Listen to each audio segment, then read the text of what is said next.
This is the Generic Live Show for Sunday, the 24th of June, 2018.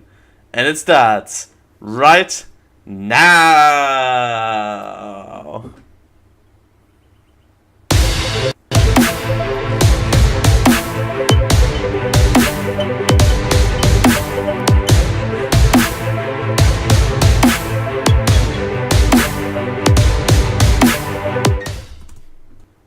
You are listening to a podcast of the Geek.io Media Network. For all of our shows and more, visit geek-io.net. And to help support the network, head over to patreon.com/geekio.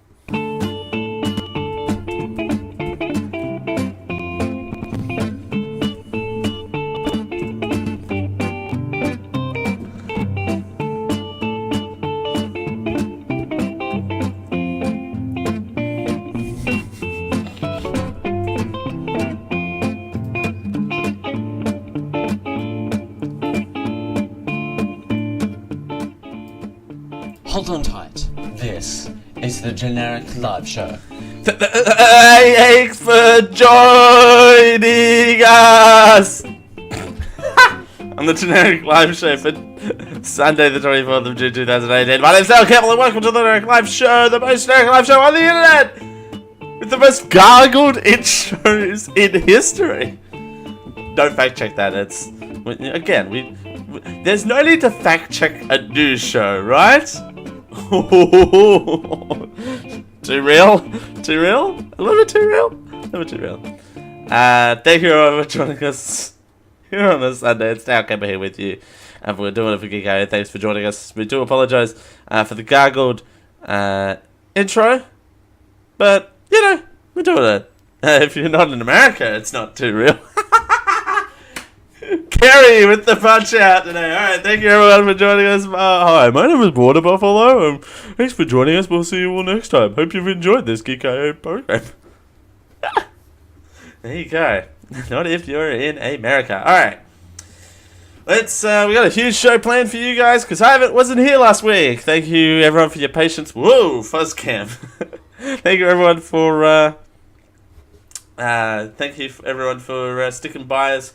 Last week, thank you for being around last week for no one. He says to Chorus and Rhino, who was so upset last week that the show wasn't here, and that actually warms my heart that someone says that Sunday this Sunday rock block is a major part of their week, and I do greatly appreciate everyone who sent the kind messages. The boats were out here. Holidaying it up, vacating it up. We were actually in the rainforest by this time last week, so it was just great. Again, I'll let the boats tell their story, because it's their vacation, it's their stories to tell. But I said this in the pre-show, but again, be prepared for another animal-based character. Be prepared for Water Buffalo to have some competitions for the best character on the network. I'm just saying. There's some surprise. Kerry says, I'm allowed to make fun of my own country if I want, at least for now. That's true. That's true. The jokes are funnier at Burger King or something. I don't know. Hey, I haven't done the show in 2 weeks, so I don't know how this show works. We talk about articles, I say some stupid stuff, and we go home, right? That's this show? I did turn up to the right show. We had a fantastic pre-show that you can get at Patreon. At patreon.com/geekio. We did Water Buffalo in retail. Because, and now's a good time to bring this up, the plastic bag ban is on like Donkey Kong, with major retailer Woolworths demanding that you bring your own reusable green bags. We talked about this a lot in the pre-show, so we're going to skip through this. There's this 2-minute video that basically explains everything, so we're going to watch that now, hopefully, with no ads. Fingers crossed. Has become the first of the major supermarkets to roll out a national ban on plastic bags. Customers will no longer be given disposable bags for free from today, ahead of changes to environmental laws. Let's go live now to our Melbourne reporter, Patrick Murrell. Pat, we've been warned, but today's the day. Yeah, from today, Woolworths is phasing out the plastic bag. And what this means for you is if you're going to do the grocery shopping at Woolies from now on, you won't see those grey plastic bags at the checkout or at the self-checkout. Instead, you'll have to remember to bring your own or pay 15 cents for a reusable plastic bag or 99 cents for a sturdier green bag. And this will apply to all businesses within the Woolworths group, including BWS. It's estimated to remove around 3.2 billion plastic bags from circulation in Australia in an effort to protect the environment. We're taking a number of steps across our retail environment, across the jurisdictions to ensure that we improve our environment. And I have to say, today will be an adjustment for families who come to Woolworths to buy their fruit and veg. But it's an adjustment worth making in the interests of the environment, and it won't be long before their normal habits will involve using a different bag as opposed to the single-use plastic bag which has been so damaging to our environment. So thank you, Woolworths, for your leadership. Now, surveys show people are generally supportive of this. Between 75% and 80% of customers support the move, but there is some concern that customers will be the ones paying for it instead of the businesses themselves. Take a listen to a few shoppers earlier this morning. I think it's great for the environment, and I'm really happy to go along with it. It's a little bit of a nuisance because, you forget your bags, but eventually I'm sure everyone will get used to taking them. Oh, it's a great idea. It doesn't affect us. I mean, we haven't used plastic bags for ages, so... Now, Woolworths won't be the only one. From next month, Coles will be joining in banning plastic bags too, and this follows moves by every state government in Australia except for New South Wales to ban the plastic bag from shops. Nope, no, we're not reliving that 2 minutes again. Yeah, it's a move that was announced over 2 years ago, I think. We talked about it on the show. It's one of those things where, 3 years ago, 2015, when South Australia, Victoria, and Western Australia? Again, every state except for New South Wales, because thanks New South Wales. Thanks Sydney. Again, like that face that I just did doesn't work good on audio, but I just went stern face. Yeah, and Kerry says it's a great move. I wish America did this. I think some localities have done it, but it's difficult to do on a national scale. It's very difficult to do on a national scale. And again, we're talking about one piece of the country that is doing it this month, over the next couple of weeks. Again, with another major supermarket group doing it in next week, or the week after. One of the two. Excuse me. But again, it's changing people's habits, and I think that that's going to be the more difficult thing of changing people's habits is going to be very difficult to do over time. Full disclaimer, I work for the Woolworths group. I don't know why I need to do that as well. I currently am employed with the Woolworths group for another 32 days before I change my entire life. But I still have to throw that out there. And I worked yesterday, and I got some displeased customers that, not necessarily that they had to pay for bags, although one was kind of alluding to it, but putting it on me. And another one that said that I shouldn't, get this. Hey, there's the train. Hey, get this. That my pay should be deducted because I don't know how to pack a green bag. Granted, I am not the best packer, and it was my first day back in 2 weeks that I hadn't, the new system was put in place within that 2 weeks. And so, yes, I was not good at packing these new bags because I hadn't dealt with these new bags. And this lady, was like, your pay should get deducted because you don't know how to pack. And I didn't retaliate, but I felt like going, well, have at it, have fun, It's one of those things where it's just like, you can pack it if you want. It's one of those things. And also, that's part of the deal as well. That if the customer doesn't want you to put them in bags, we are now allowed to scan the items in loose, and it's up to the customers to pack them in their car loose or in their own bags when they get back to their vehicle. Now, with that, the liability of breakage goes up as well, because, having breakage on items is huge. And what's to say that they break it out in the car park where there's no security cameras, and then coming in trying to get a refund when it was their own fault on a broken item, if that makes sense, when it was in perfect good condition when they bought it. So there are pros and cons. I'm in support of the move. I'm very in support of the move. It's a fantastic incentive to try and help the environment. Again, billions of bags to take as plastic to billions of tons of plastic to take out of circulation is always a good thing. No one's going to disagree with that, And I think if it's difficult to do that here and change people's habits out here, I would not like to see this done in America. I would love to see it done in America, but again, it would have to be this piecemeal thing of doing states at a time. You couldn't say, all right, I declare 2 months from now, hard no on plastic bags, if that makes sense. You would either have to be one of two ways. One, it would have to be a piecemeal state, or two, stop supplying them and only keep supplying them until they run out, if that makes sense.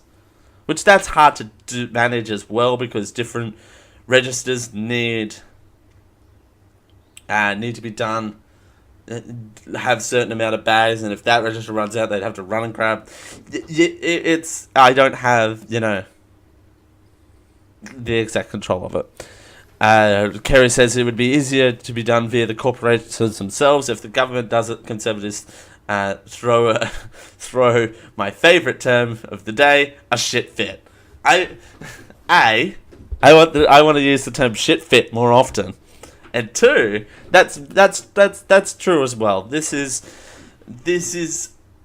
very government driven, and I have to keep and people have to keep reminding themselves of that it again is government driven, saying you can't supply plastic single use bags from this date. And it's not, and people keep forgetting it's not the corporations that have done that. It's Woolworths' choice that they've done it 2 weeks ahead of time to, again, try to work out the kinks. But, just in case the supply runs out, they've done it 2 weeks ahead of the date. People keep forgetting it's not their fault. But if as Kerry says it, but if environmental groups convince stores, but if environmental groups can convince stores that bring green and marketable is more profitable for them, then it'd be doable. Yeah, that's true, and again, people are saying that it's the corporations' fault, and damn these multinational corporations, damn them. No, they're evil. People try to make money. Relative concepts. Ugh. And people that think like that, and I'm not necessarily a massive capitalist, but everyone has to live. So, this is my everyone has to live dance that I like to do every day of my life. But you know what I mean? Like, it's one of those things where it's the I have to live dance. And it's definitely marketable because, and trying to convince them and making it marketable for them and more profitable for them. You got to think these bags are branded with these store logos on it. And again, it's more portable advertising for them, you can go over to geek-io.net/generic live home and pick yourself up a generic live home tote bag and take to the supermarket as well. Shameless plug of the hour. Again, this is my everyone has to make money dance.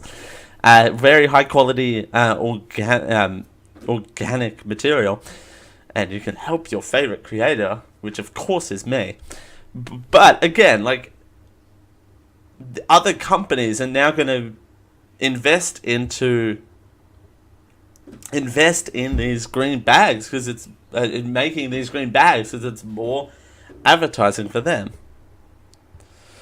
Kerry says, I picked one up from my local supermarket that has a recipe for grilled steak on the side. Now, that's a good idea.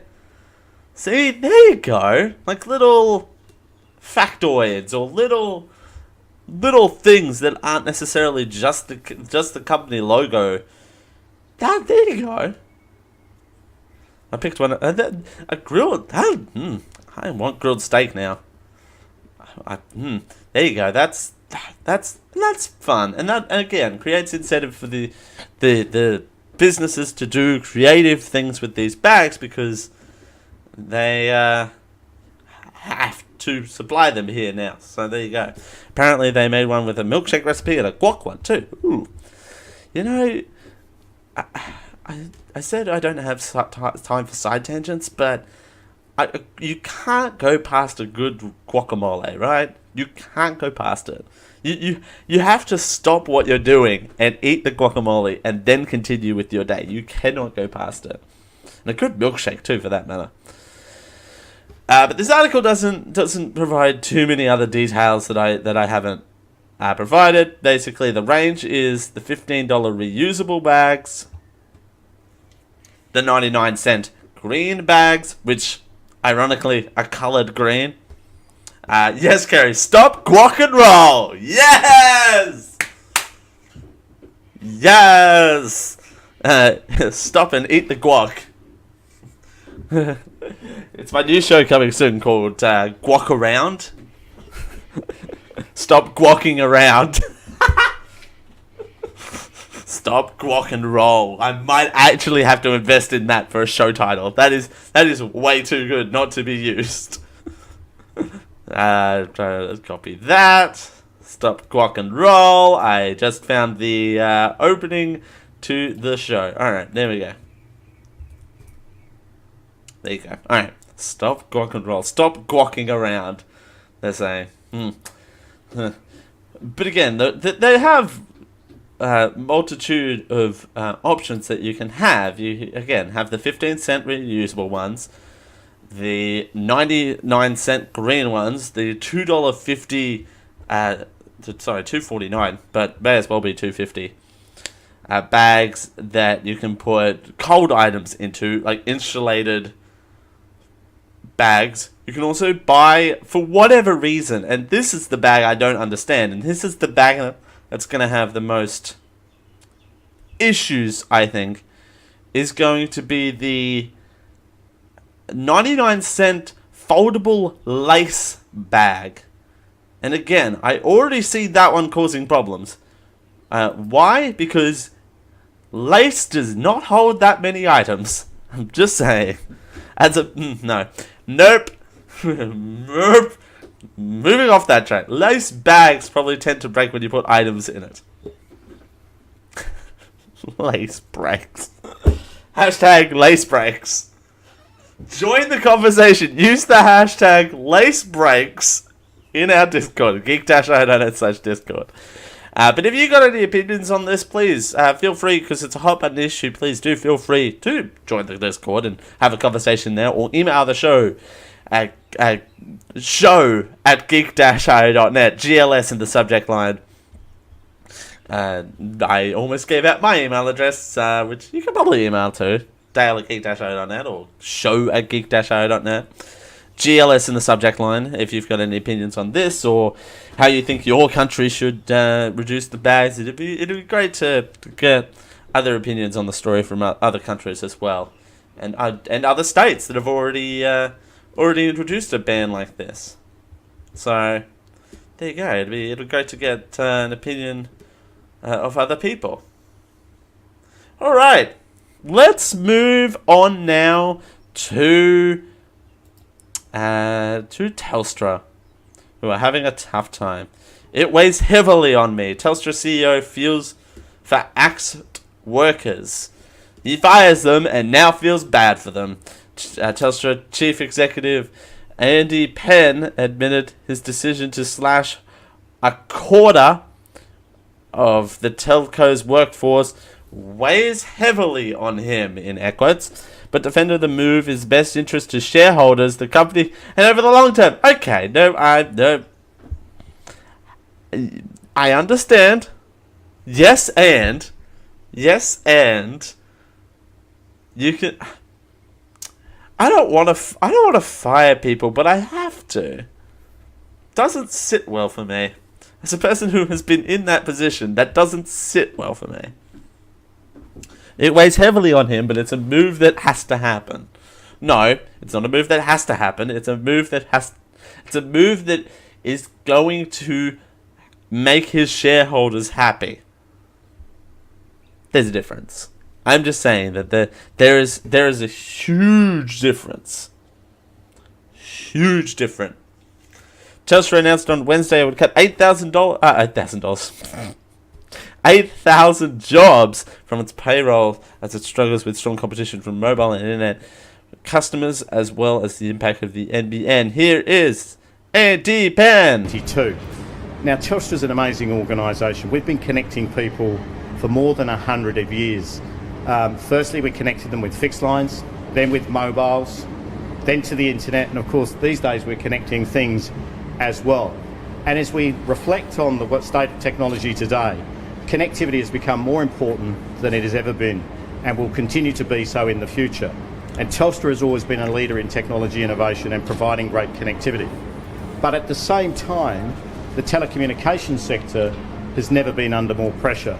With the development of the NBN, very significant increased competition, a lot of pressure to invest from a perspective of investing in these new technologies. And the great news is 2 years ago, we announced that we would be increasing our capital investment by an additional $3 billion to create the platforms that we would need for the future.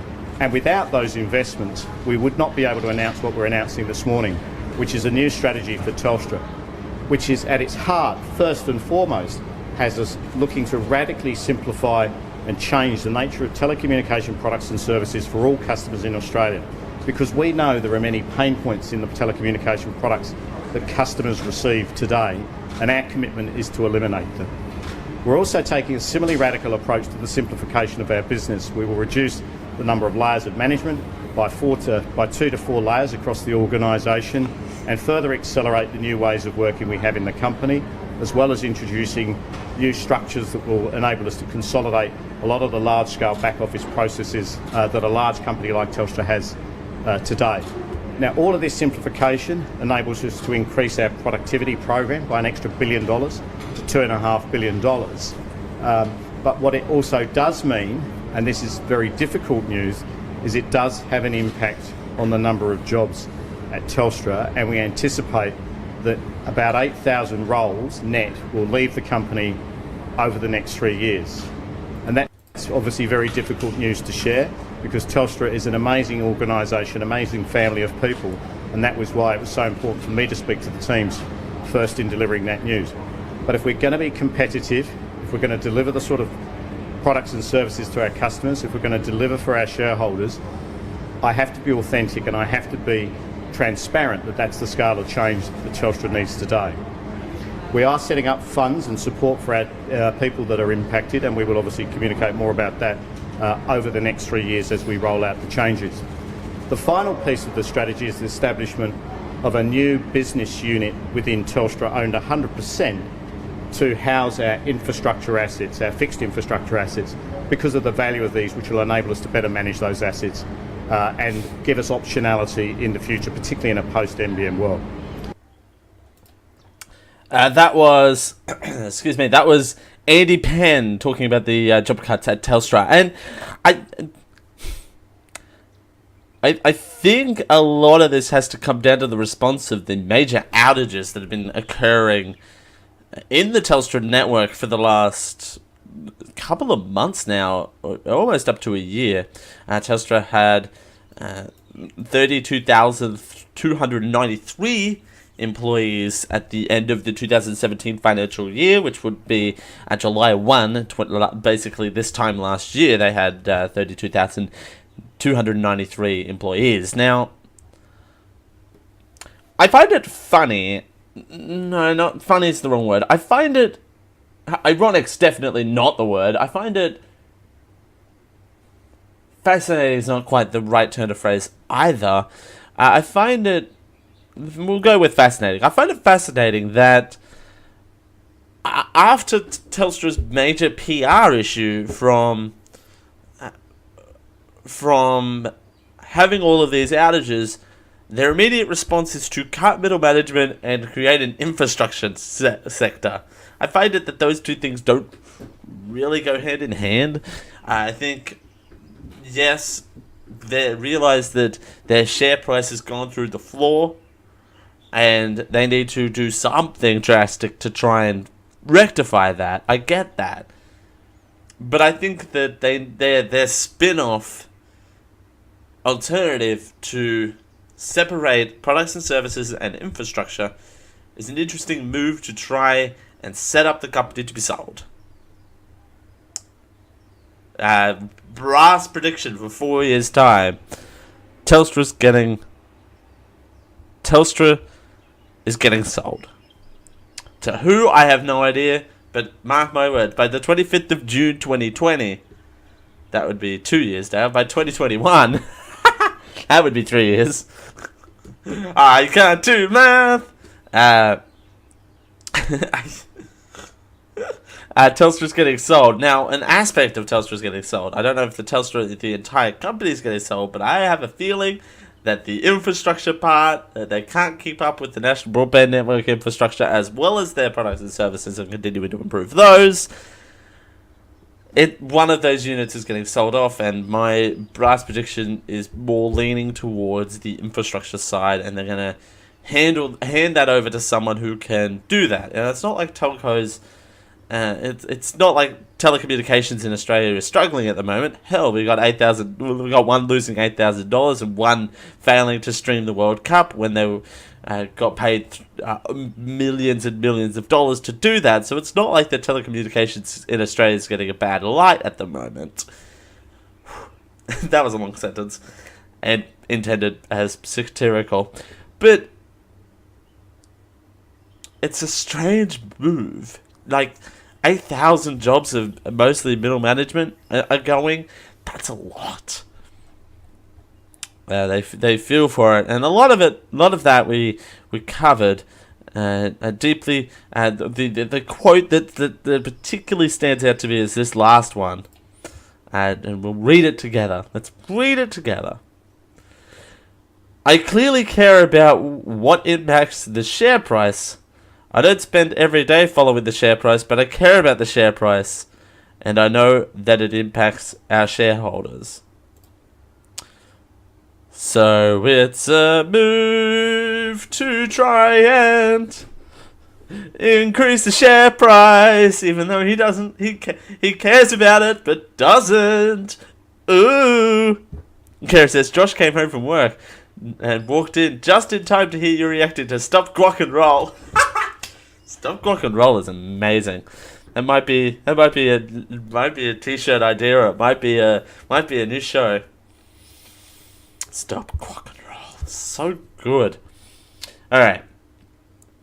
Well, ladies and gentlemen, let's stop Guac and Roll, because it's time for everyone's favorite segment. It's time for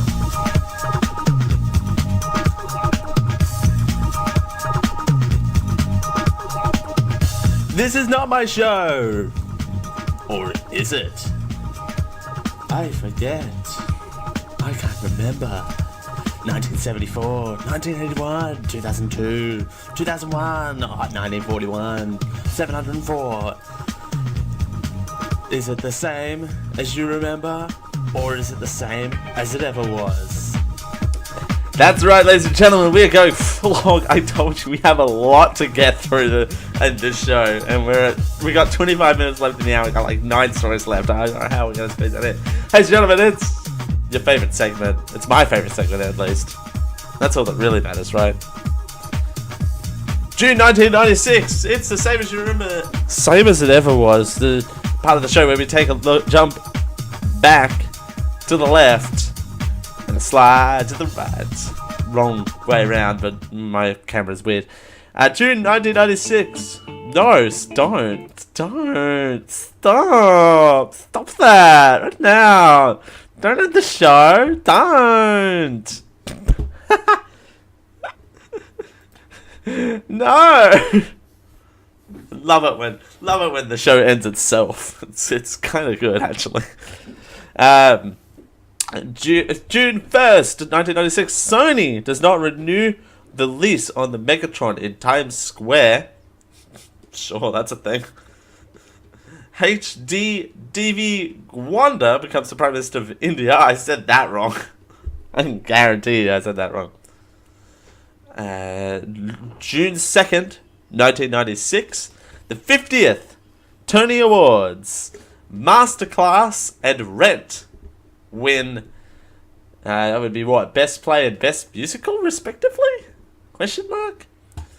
The June 2nd, 1996, the 9th Children's Miracle Network Telethon. June 5th, the Howard Stern radio show premieres in Memphis, Tennessee on WMFS 92.9 FM and WKB 419 thejizz.us. Imagine if Howard Stern ever premiered on a thing like WKB 419 The Jizz. It'd be so weird. Mainly because it's a real radio station that only I use. Julia and Noah wed on All My Children. Sure, that was a 90s sitcom that exists. Sure, why not? June 8th, PBA National Championship won by Butch Super. Butch Super and Dick Buttons performing live.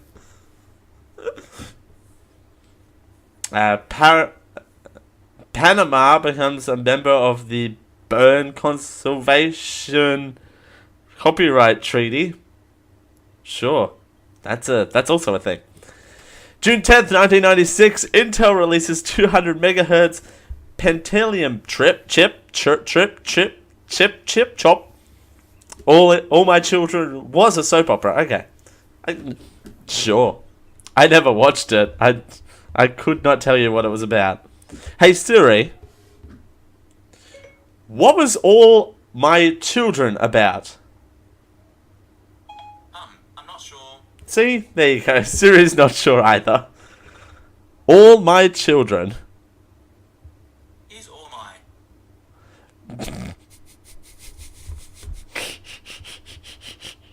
It shows All My Little Ducklings, popular nursery rhyme by Lily and Les Learning Adventures on YouTube. Sure. It's also a thing. Get out of here. Get out of here, Australian Siri. June 12th, 1996, 3 Philadelphia Fed court judges overturn U.S. indecency ban on internet. Sure. What else we got here? June 17th, 1996, Howard Stern radio show premieres in Syracuse, New York on WAQX 95.7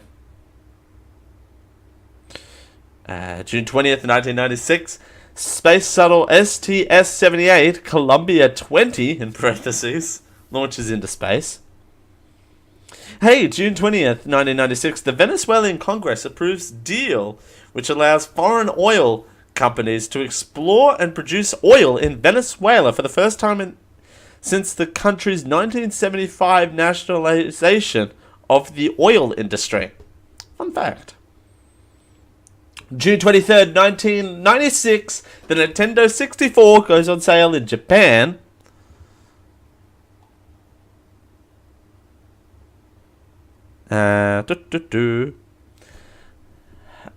Also,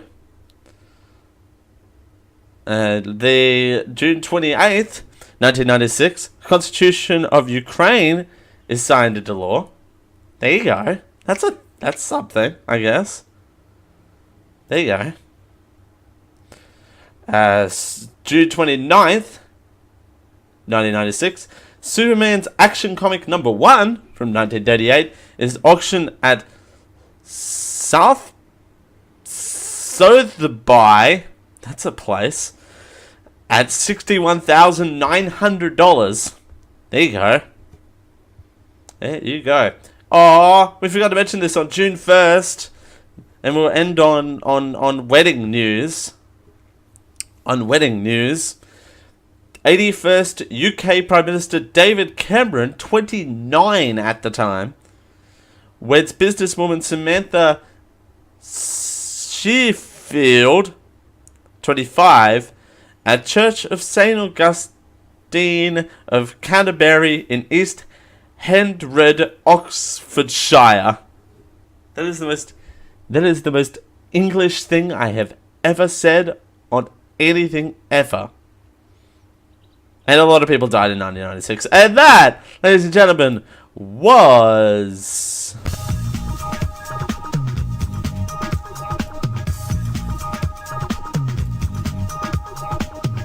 This is not my show. Or is it? I forget. I can't remember.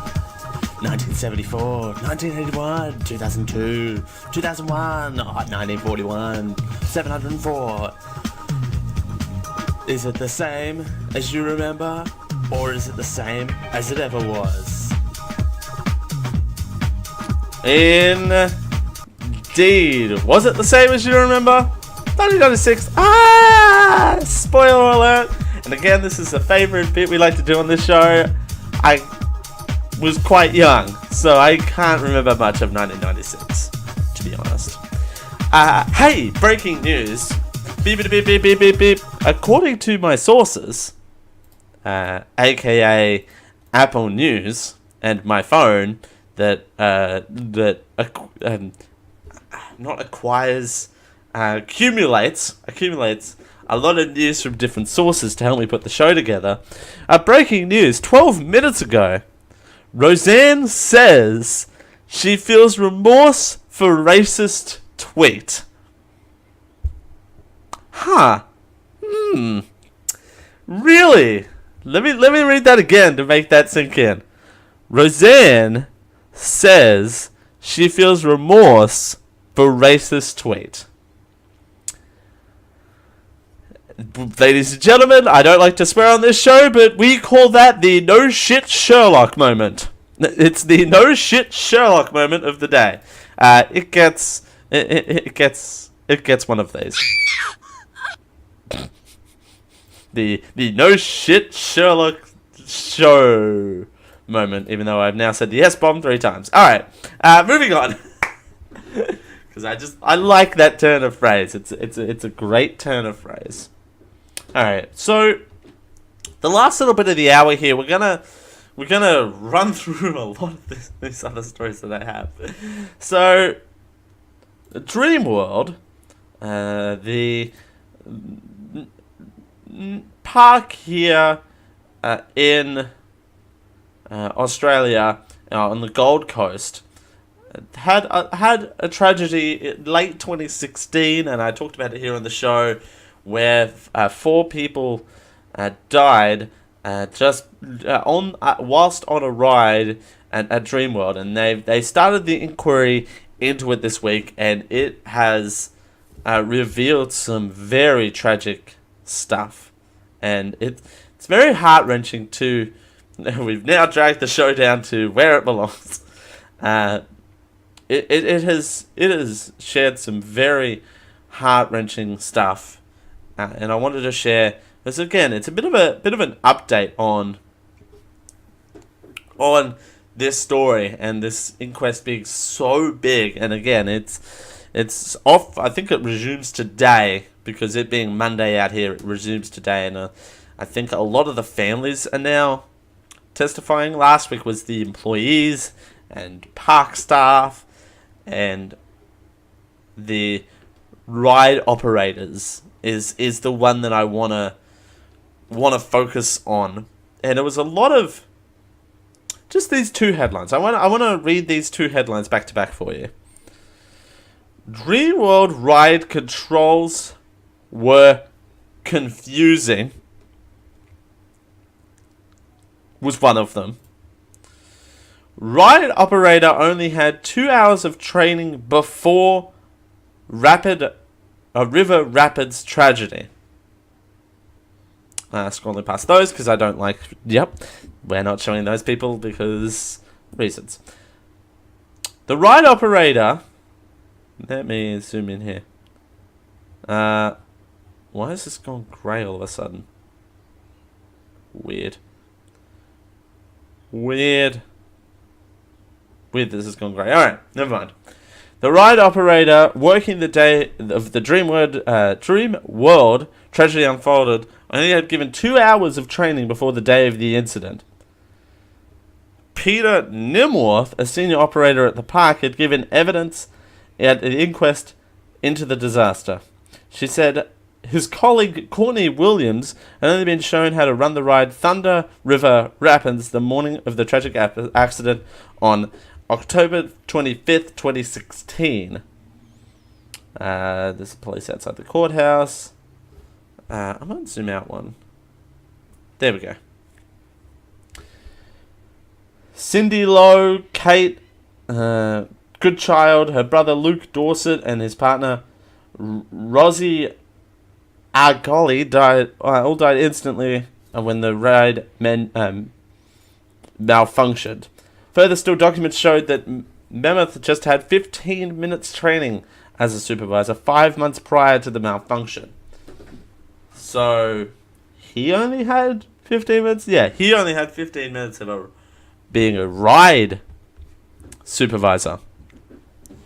But Mammoth said they did regular safety checks, including maybe 6, in air quotes, on the Thunder River Rapids. Maybe, I have to go full screen for this. Maybe 6. Now, this screams to me the fact that they didn't do... Wouldn't it be logged? Wouldn't all the safety checks be logged for all of this sort of stuff? You would think. Maybe 6. Like, I'm still glad that they did safety checks, but maybe 6 doesn't cut it for me. The maybe part doesn't cut it for me. He tried the previous person that did the safety checks, but when asked if he had any other qualifications, Norman replied with, "I'm unaware." Ride operator. Gotcha. I thought he meant himself. It's just like, I'm unaware if I know anything else. That doesn't bode well. At day 2 of the inquest, senior constable Steve Cornish told the court a slowdown button to stop the conveyor belt on which the ride operators was not pushed until some 10 seconds after the two rafts collided. 10 seconds. There's that lovely lady we just flashed on screen. 10 seconds is a long time. Quote, I assume it wasn't pressed until the rafts were inverted, Senior Constable Cornish told Day 2 of the inquest this morning. This was a couple of days ago. Earlier this week, actually. Had Courtney Williams pressed the emergency stop button in the unload area 3 seconds before the raft became dragged into the mechanics, the incident wouldn't have occurred. If pressed, the ride would stop within 2 seconds. Oof. So this is now becoming a thing of negligence more so than anything else. Senior Constable Cornish had finished giving evidence with the coroner calling the supervisor ride operator Peter Northern to the witness stand. Oh, here we go. This is fun. I pressed it more than once. The conveyor did not stop when I pressed it 2 or 3 times. So now we're dealing with a faulty ride, essentially.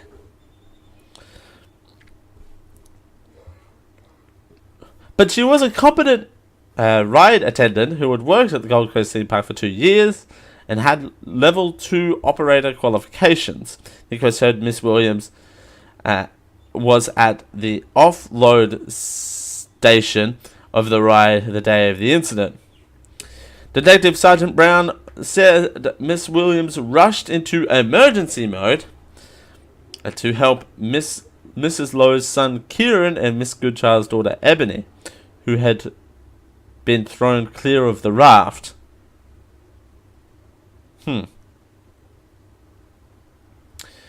Miss Williams gave evidence at the inquest along with 37 other witnesses. Oof.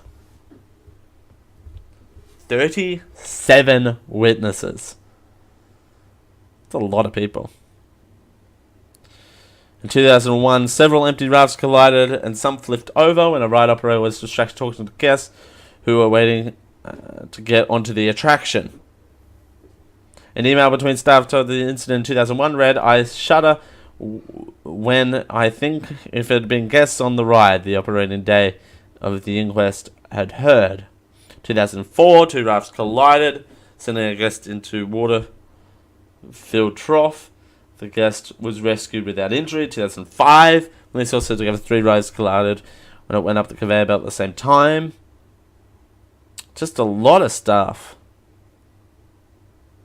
Several family members of the victims were in the gallery, including Mrs. Goodchild's mother and father, her husband Dave Turner, and Miss Lowe's husband Matthew. I tell you what, it's rough going. I don't know if it's in one of these 2 articles, but I believe they had an engineer testify. They had an engineer testify, and I tell you what, he described the controls of. I was reading about it. I saw that it said that the controls for the ride were confusing at best. Let that one sink in. If an engineer says confusing at best, you know you're in for some trouble.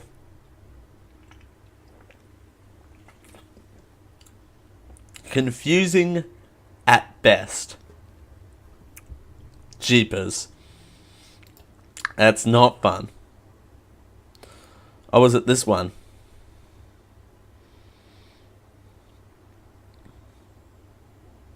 It might have been this one. Wasn't sure when the button to press. It might be this article. But one of the articles I was reading it said confusing at best, and that's not fun for anyone. A Treebold staff member claimed she'd been told not to worry about an emergency stop button for the ride when the 4 guests died in October of 2016.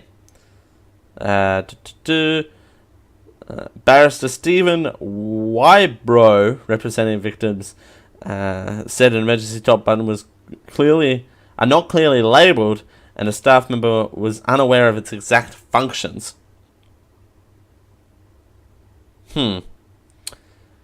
She was told not to worry about that button. No one uses it. Oh, Oof. Okay. Oof. Mr. Wybros added that a memo to staff in days before the tragedy had discussed the staff using an emergency button. Sheepers. Confusing control panel that raised by the auditors said an automatic sensor to shut down the ride if water levels dropped to a dangerous level would have prevented the tragedy. Yeah, it wasn't that article, but it was an article where an engineer testified that it was confusing at best. And that's the damning part. That is definitely the damning part. And I think this week, and I think we've learnt in this that a lot of what it comes down to is that Dreamworld's not going to recover from this at all. It's definitely not going to recover from this. This ride is gone, or at least I hope it is. No one's actually said, and this is kind of the weird part. No one actually has said that this ride is actually gone or not. And that's the frightening part. If this ride is still in operation, someone fly to the Gold Coast. I'll fly to the Gold Coast right now at 8:57 and stop that ride from operation right now. I don't have that power, but you know what I mean. Like, no one's actually said if this ride is in operation or not.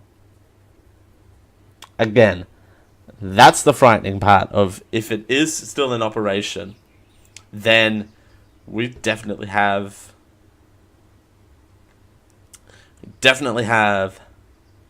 some bad news on our hands, folks. Some definite bad news. Hey, speaking of bad news on our hands, that's definitely a terrible segue. Definitely a terrible segue. And I feel bad for making it.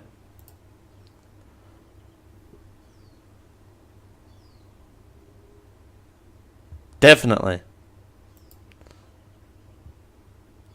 a bad segue. Alright. Queensland bottle shops. Queensland liquor stores are getting stitched up with fake scotch and tequila are being sold in liquor stores, and you don't need to look far to find it. Los Cabos Tequila! Ugh, tequila, it's so gross. And what's it say on it? Alcohol composite. Alcohol composite. That's not a thing. Australian bottle shops are doing roaring trade in fake imported spirits, leaving customers shortchanged and in some cases potentially putting drinkers at risks. Fake scotch and tequila are being sold in some of Australian liquor stores. The main brand under investigation failed chemical tests in international laboratories. Their labels claim that the spirits are premium imports. But others disagree. Exactly, I agree. And the ABC investigated unveiled a cocktail of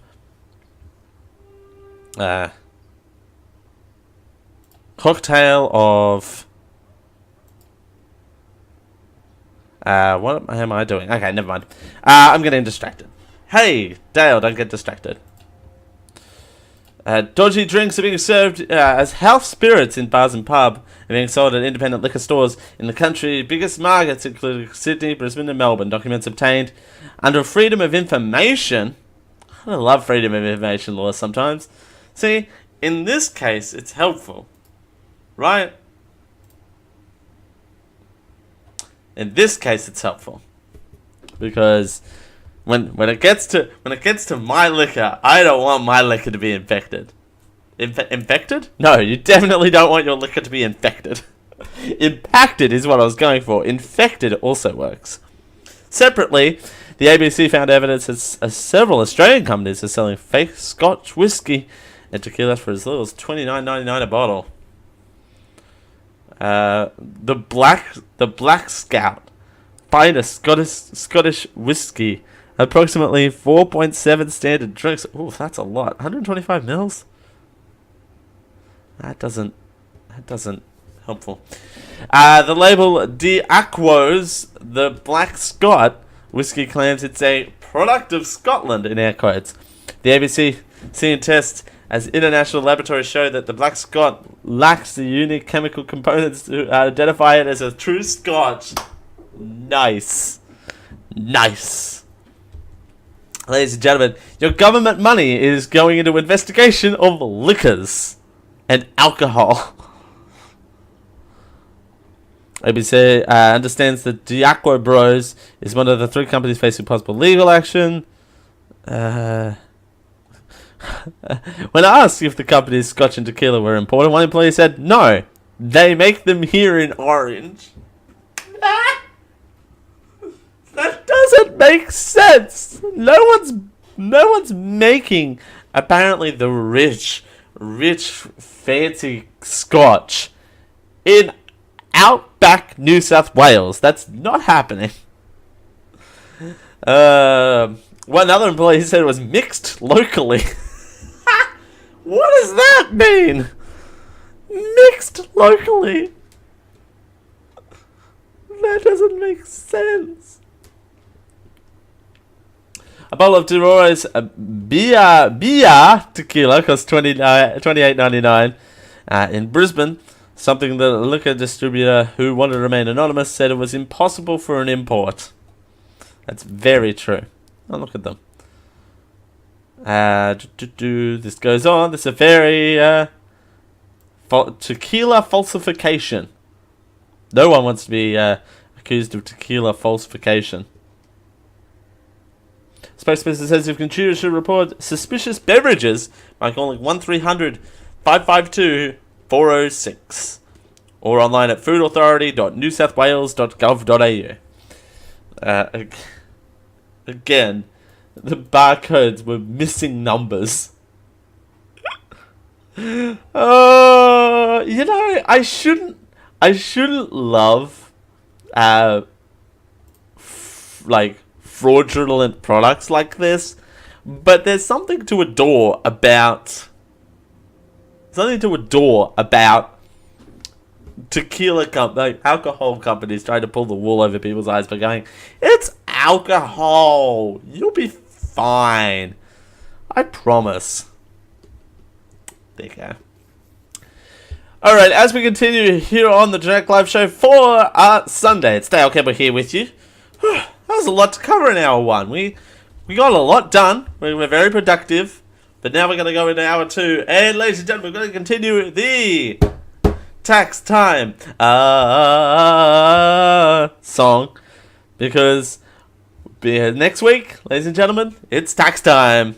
And whether you like it or not. I'm not